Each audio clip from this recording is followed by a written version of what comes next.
Isang gabing malakas ang ulan, napadpad ako sa isang article online. Digital albularyo ang sabi sa headline. Isang bagong app daw ito na kayang magpagaling ng kahit anong sakit gamit ang AI. Sabi sa description, pinagsama nito ang sinaunang kaalaman ng mga albularyo at ang makabagong teknolohiya. Dahil ilang linggo na akong may ubot-sipon na pabalik-balik at medyo desperado na rin na curious ako. Dinownload ko ang app. Simple lang ang interface. Isang malaking button sa gitna na may nakasulat na simula ng paggamot. Pinindot ko ito.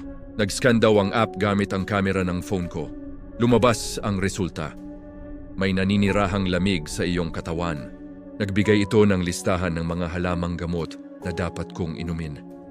Sinunod ko naman, bumili ako sa palengke kinabukasan.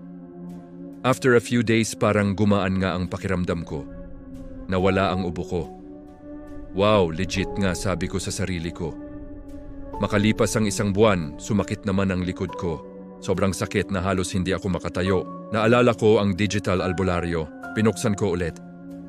Simula ng paggamot, scan ulit. Ang resulta, may bumabagabag na masamang hangin sa iyong likuran. This time, ang instruction ay hindi na lang herbal. Kailangan ko raw magsindi ng puting kandila, maglagay ng asin sa bawat sulok ng kwarto ko, at magdasal ng isang specific na orasyon na nasa app. Medyo weird, pero dahil sa sakit, ginawa ko. Kinabukasan, paggising ko, wala na ang sakit. Para bang hindi sumakit kailanman. Dito na ako nagsimulang maniwala ng husto sa app. Nirekomenda ko pa sa mga kaibigan ko. Ang ikatlong beses na ginamit ko ang app, ang hinding-hindi ko makakalimutan. Isang gabi, bigla na lang akong nilagnat ng sobrang taas. Nanginginig ako sa ginaw, hindi ko na kayang pumunta sa ospital.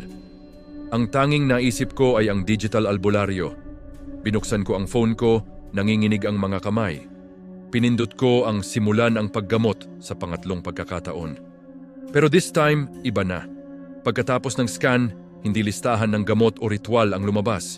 Biglang nag-glitch ang screen, unti-unting may nabuong imahe.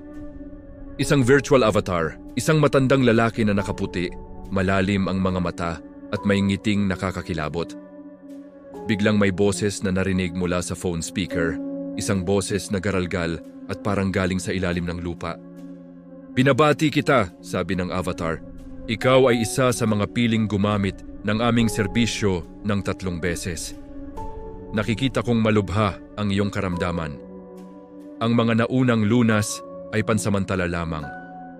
Ngunit mayroon akong alok para sa iyo. Isang mas mabisa, mas permanenteng solusyon. Isang ritual na tuluyang magpapagaling sa iyo. Tatanggapin mo ba? Sa sobrang takot ko, hindi ako makasagot. Anong klaseng ritual ito? Bakit parang may kapalit? Nag-type ako sa isang maliit na chat box na lumabas. Anong ritual? Sumagot ang avatar at ang ngiti niya ay lalong lumawak. Simple lang, kailangan mo lang mag-alay, hindi pera, hindi hayop. Kailangan mong ialay ang 1 taon ng iyong buhay para sa bawat sakit na pagagalingin. Nanlaki ang mga mata ko. 1 taon para sa lagnat? Bigla kong na-realize, sa unang 2 beses na gumaling ako, hindi sinabi kung ano ang kapalit.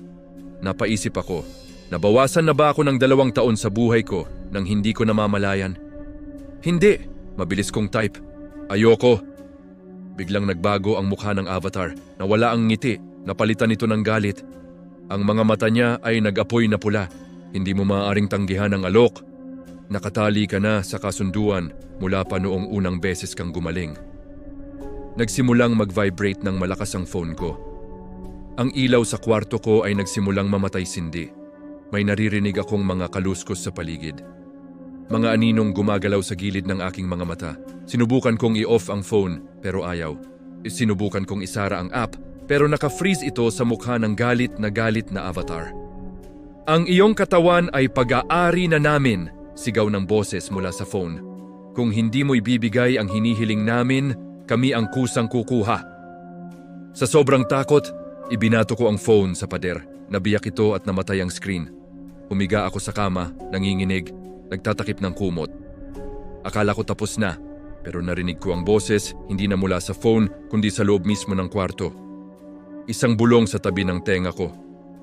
Hindi ka makakatakas. Mula noon, gabi-gabi, nararamdaman ko ang presensya niya. Hindi na ako nagkakasakit, oo, kahit ubo o sipon. Pero sa tuwing may nararamdaman akong konting sakit na parating, kinakabahan ako. Dahil alam kong may babantay sa akin, isang digital na nilalang na naghihintay na singilin ang utang ko. Lagi kong tinitingnan ang anino ko, baka sakaling makita ko ang pagbabago. Baka sakaling makita ko ang marka ng digital na albularyo na unti-unting kumukuha ng buhay ko. Ang app, sinubukan kong hanapin ulit online para mag-warning sa iba, pero wala na.